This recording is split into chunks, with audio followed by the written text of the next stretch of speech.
ইলিয়াস হোসেন বাংলাদেশকে একটা public toilet বানিয়ে রেখেছে, আর এই পাবলিক টয়লেটের ইজারা নিয়েছে অন্তর্বর্তীকালীন সরকার।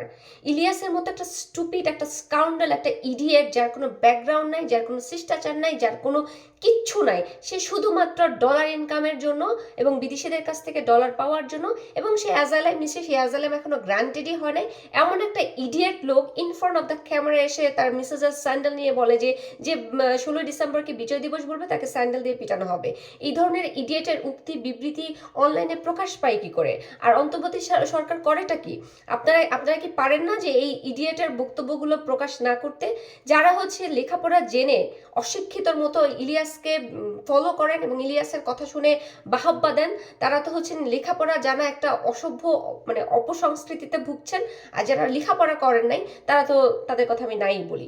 কিন্তু ভাই, আপনারা যারা এই যে ইলিয়াসের মতো ইডিয়েটের কথা শুনতেছেন এবং বিজয় দিবসের মাসে এই দিনে আমরা কি অ্যাচিভ করছি, কি হারাইছি, কি পাইছি, এগুলো নিয়ে চিন্তা না করে আপনারা যে এই ইডিয়েটের কথা শুনে পুরো ইতিহাসটাকে বিকৃতি করতেছেন, আপনাদের তো কোনো লাভ নাই। আপনারা জাস্ট স্রোতেগা ভাসাচ্ছেন। ইলিয়াসের কিন্তু লাভ আছে। ইলিয়াস ডলার পাচ্ছে, আপনারা কি পাচ্ছেন?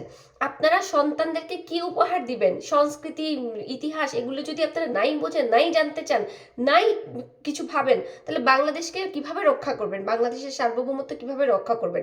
গণতন্ত্র বুঝেন না, সমাজ বুঝেন না, রাষ্ট্র বুঝেন না, ইতিহাস বুঝেন না, কিচ্ছু বুঝেন না, সারাক্ষণ দেশের মধ্যে বিশৃঙ্খলা সৃষ্টি করতেছেন। কার জন্য?